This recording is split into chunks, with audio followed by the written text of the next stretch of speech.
अप्रैल में मेरा पेपर था। मेरा एक बहुत बड़ा पीजी था, हॉस्टल मान लो पीजी।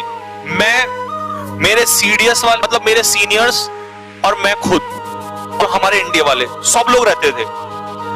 गाइस आप बिलीव नहीं करोगे, उस समय पर दिसंबर तक पूरा पीजी भरा हुआ था, पूरा हॉस्टल। इतनी भीड़ थी उसमें कि सब लोग हर एक दूसरे कमरे में बैठे हुए पढ़ते रहते थे। और अगर देखो, मेरे को इसकी कसम है, अगर मैं 1% भी झूठ बोलूं ना तो भगवान मेरा नाश हो जाए। बस मैं ये बोलूंगा, ये विद्या मेरे लिए इससे बड़ा कुछ नहीं है। मैं तुम्हें सच क्यों, मैंने ये कसम क्यों खाई, क्योंकि मैं तुम्हें ये बताना चाहता हूं कि जिंदगी में अगर किसी को लगता है ना, जिंदगी में मेहनत हर किसी ने की है, और मैंने अपनी अगर कभी लाइफ स्ट्रगल खोल दिया ना तो तुम्हारे रोंगटे खड़े हो जाएंगे। मैं आपको एक छोटा सा हिस्सा बता रहा हूं। तो क्या हुआ कि दिसंबर में सब लोग मेहनत कर रहे थे, सब लोग पढ़ रहे थे। जैसे जनवरी आई, फरवरी आई, जैसे जैसे नजदीक आया, भाई साहब रूम खाली हो गए। एक कमरे में एक बंदा।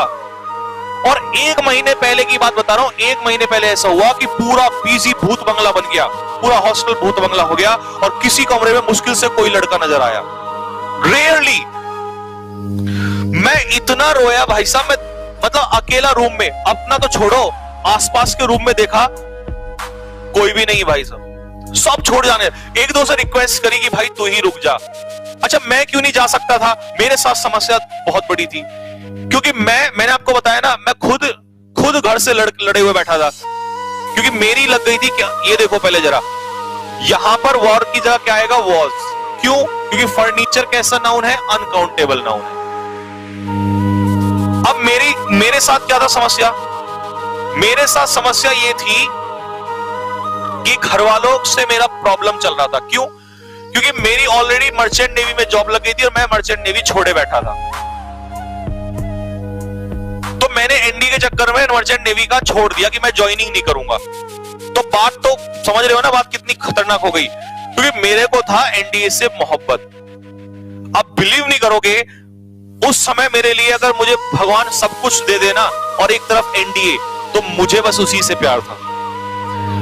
अब मैं इतना डरा हुआ था यार, पूरे कोई नहीं रहता था। रात को ऐसी आवाजें आती थी भाई साहब, इतना डर लगता था।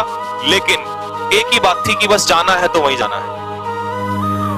मेरे रूम में मैं बताऊं, 1-2 लड़के रहते थे उस समय, वो बीटेक वाले थे, और वो वैसे कंपटीशन वाले तो थे नहीं। और वो भाई साहब सिगरेट चल रही है, पूरी सिगरेट फूकते जा रहे हैं।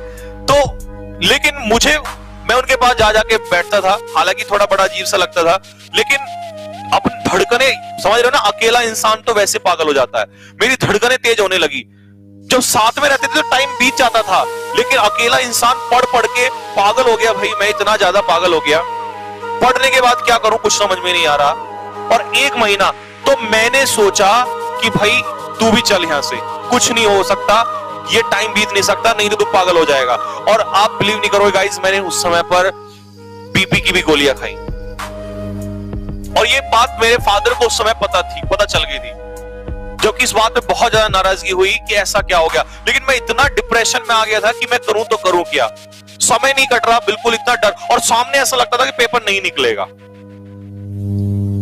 बट मुझे एक ही बात उस समय समझ में आती थी कि अगर तू आज ये छोड़ के चला गया, तूने ये छोड़ दिया, तो भाई साहब जिंदगी कभी मौका नहीं देगी वापस। और नौकरी तो कभी भी कर सकता है, क्योंकि देखिए जब मर्चेंट नेवी मैंने निकाल लिया था तो मेरे को पता था कि तू नौकरी कभी भी कर सकता है, कोई जरूरत नहीं है। लेकिन जो ये गोल बैठा है ना आज, ये एनडीए सामने, वो खड़गवासला का सपना, वो एनडीए स्पेशल ट्रेन, वो मेरे यहां ऐसे दिल दिमाग में छाया हुआ था।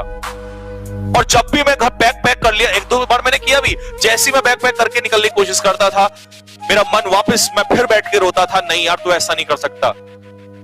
फिर अपने आप को समझाता, लेकिन अकेला इंसान खुद ही जंग लड़ रहा था। और भाई साहब ऐसा हुआ, मैं एनडीए के अप्रैल के एग्जाम में गया, मेरा वो फर्स्ट एनडीए का अटेम्प्ट था, मुझे आज भी याद है।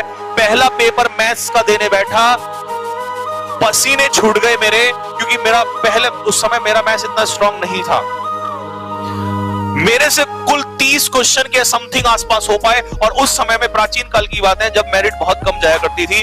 30 क्वेश्चन, मैंने कहा भाई तेरा तो गया, तू तो यहां से चला गया। मैंने कहा इतनी मेहनत करी, तेरा तो पहला ही पेपर क्लियर नहीं होगा। मैं इतना ज्यादा डिप्रेशन में, फिर मेरा एक दोस्त वहीं पे मुझे मिला, Vishvendra Kataria. He is major right now from Kanpur, Indian army में मेजर है आज वो मेरा दोस्त बाहर खड़ा हुआ मिला, उसने कहा अरे संजीव व्हाट हैपन। अच्छा वो हिंदी में बोलता था, तो और हिंदी आप समझ रहे हो, कानपुर वो बिल्कुल प्योर वाली, जो लड़ाई में गाली में भी प्यार से बात करे कि हम जूता मार देंगे तुम्हारे, इस टाइप से, मतलब बहुत प्यार में बोलता था। उसने कहा क्या हुआ, मैंने कहा यार सब बर्बाद हो गया। बोला कोई बात नहीं है, अभी धैर्य रख, अभी दूसरा पेपर बाकी है। और मेरे से बिलीव नहीं हो रहा, मेरे हाथों में पसीने में बहुत ज्यादा परेशान, मतलब मैं बता नहीं सकता, मैं खुद ही मन में रो रहा हूं कि यार ये क्या हो गया। और तूने तो इतनी मेहनत, तेरे से अच्छे तो वो लोग थे जो छोड़ के चले गए थे। एक एक रात कैसे काटी, कैसे करके मैं वापस आया, पेपर देने बैठा, हाथों में पसीने आ रहे हैं बहुत ज्यादा, पेपर देना स्टार्ट किया। पता नहीं मेरे को उस समय क्या हुआ, और इसी को कहते हैं कि भगवान भी तभी साथ देता जब आप लड़ रहे होते हो। पेपर देना स्टार्ट किया, भाई मुझे पता ही नहीं चला।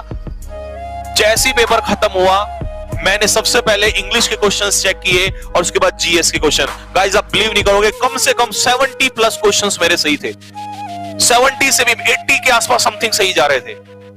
मैंने कहा भाई अब शायद चांस हो सकता है, बट बात जो थी ऐसे थी। और जैसे रिजल्ट आया ना, जितनी भी भीड़ वहां पर थी, सिर्फ 2 से 3 लड़कों का सिलेक्शन हुआ, and I was one of them. उस दिन में जब कैफे से, हमारे टाइम पे ना कैफे में आधे घंटे का पैसे देके चलते, समझ रहे हो ना, तुम तो आजकल देख लेते हो, हम तो पैसे लेके जाते थे और कैफे वाले से भैया जरा रिजल्ट दिखा देना जरा, इतना एक्साइटमेंट रहता था। और जैसे कैफे वाले ने कहा यस तुम्हारा नाम यहाँ पे, ओ भाई साहब वो खुशी, यू कांट इमेजिन दैट। तब मैंने वो दिन मेरी लाइफ का ऐसा दिन था जिसने मुझे ये कह दिया था कि भाई साहब जिंदगी के लड़ने का तरीका ही कुछ और है। तो उस दिन ये बात समझ में आ चुकी थी कि भागने वाले भागेंगे, लेकिन जो इस मुसीबत में भी रुक गया वही जीत हासिल करेगा। उस खुशी को मैं उस दिन बयां कर रहा था। उस दिन मैं सोच रहा था कि यार, सब मेरे दिमाग में चल रहा था कि तू भी अगर भाग जाता तो आज ये खुशी कैसे मिलती, आज ये पेपर कैसे क्रैक होता। और सारे जितने भी, बस मेरे एक दोस्त विश्वेंद्र कटारिया ने क्लियर किया था मेरे साथ, और एक दो दोस्त और, एक और था, बस हम 3 से 4 लोगों ने क्लियर किया, बाकी सब बाहर हो गए थे। तो आप माता पिता के लिए करते हो अच्छी बात है, अरे अपना भी तो जमीर होता है यार, कुछ अपना जमीर भी तो कुछ कोई चीज होती है। मेरा जमीर बार बार उस समय मुझे यही कह रहा था कि बेटा अगर तू आज चला गया ना तो जिंदगी में कुछ नहीं होगा। तो अपने लिए अपना यहां से कुछ सोचो, तुम बने हो ना किस चीज के लिए। भाई मेरे को ना एक बात पता थी कि अगर तू एनडीए में गया एनी हाउ तो ठीक है, उसके बाद चाहे कुछ भी मिल जाए। यूं तो फिर सब इंस्पेक्टर छोड़ा, पता नहीं क्या कितनी जॉब छोड़ी, लेकिन कभी मजा नहीं आया उस बात में जो वहां स्पेशल फीलिंग थी। और मेरे को आज भी इस बात का गम नहीं है कि मैं एनडीए में क्यों नहीं जा पाया, कोई प्रॉब्लम नहीं है मेरे को। क्यों, कारण पूछो क्यों, बिकॉज आई गेव माई 1000%। आज भी मेरे को लगता है कि भले ही नहीं हुआ कोई दिक्कत नहीं है, लेकिन 1000% मैंने दिया, और कैसी स्थिति में दिया ये मैं ही जानता था। कभी कभी बैठ के थोड़ा सा लगता है कि यार कभी हो जाता, लेकिन फिर दिल में आता है कोई बात नहीं, तूने अपना 100%, तो अपना 1000% दो। सिलेक्शन होना ना होना मायने नहीं रखता, दैट इज सेकेंडरी। और फिर एक बार याद कर लेना, हजारों लाखों लोग सो रहे होंगे जब तुम जाग रहे होंगे। उस समय मैं भी यही सोचता था कि यार मैं बेवकूफ तो नहीं हूं, इतनी सर्दी में इतनी ठंड में यहां बैठा हुआ हूं और मैं मेहनत कर रहा हूं। तो इस चीज को अपने दिमाग में रख लो। लेकिन गोल लक्ष्य भी बड़ी बात होती है जिंदगी में, कुछ तो मेमोरियां याद रखोगे ना। आज भी मेरे को मेमोरी याद रहती है, अरे कोई दिक्कत नहीं। और जितने भी लोग आज आर्मी में है ना, जितने भी लोग आज फौज में है या किसी भी डिपार्टमेंट में है, मैं जॉब छोड़ के बैठा हूं कोई बात नहीं है, लेकिन दे ऑल रेस्पेक्ट मी।